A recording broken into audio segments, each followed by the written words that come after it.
मित्रों नमस्कार। मैं लेकर आया हूं कहानी बड़ी सुहानी। सुनो सुनाओ और जन जन तक पहुंचाओ। किसी ने बड़ी कमाल की बात कही है, जैसी दृष्टि वैसी सृष्टि। तो आज बात करते हैं रामायण काल की।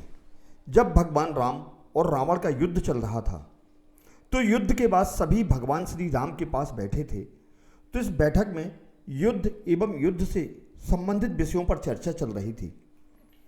तो एकाएक भगवान श्री राम ने पूछा कि लंका की जिस वाटिका में सीता को रखा गया था, उसमें सबसे ज्यादा किस रंग के फूल थे। तो माता सीता बड़ी ही सहजता से कहती हैं कि हे स्वामी, मैं अशोक वाटिका में 1 माह तक रही और मैंने देखा कि अशोक वाटिका के सभी फूल सफ़ेद कलर के थे। जैसे ही सीता माता ने यह कहा कि अशोक वाटिका के सभी फूल सफ़ेद रंग के थे, तभी हनुमान जी ने बड़ी विनम्रता से कहा, प्रभु, माता सीता शायद भूल रही हैं।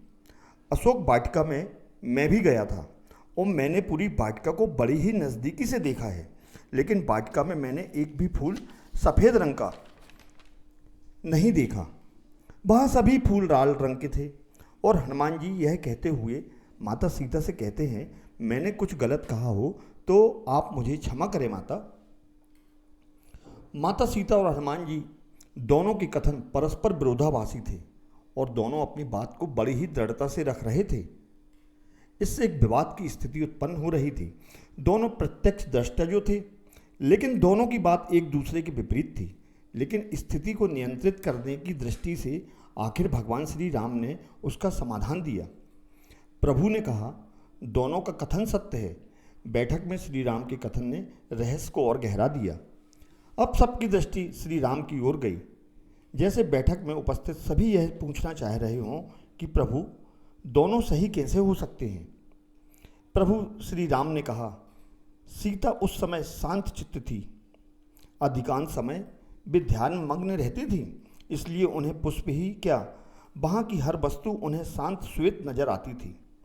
किंतु हनुमान जब लंका गए तो हनुमान को उस समय सीता की व्यथा और रावण के अन्याय को याद कर क्रोधित हो रहे थे। उनकी आंखों में लाल डोरे पड़े हुए थे। इसलिए उन्हें अशोक वाटिका ही नहीं, अब तो उन्हें पूरी की पूरी लंका ही लाल रंग की दिखाई दे रही थी। तो मित्रों, इसीलिए कहा जाता है, चीज़ें तो एक ही हैं, बस ज़रूरत है हम उसे किस नज़रिए से देखते हैं। तो मित्रों, यह कहानी आपको कैसी लगी, नीचे कमेंट्स बॉक्स पर अपनी प्रतिक्रिया अवश्य दें। और हाँ, यदि आपने हमारे चैनल को अभी तक सब्सक्राइब नहीं किया है तो कृपया चैनल को सब्सक्राइब अवश्य करें। धन्यवाद।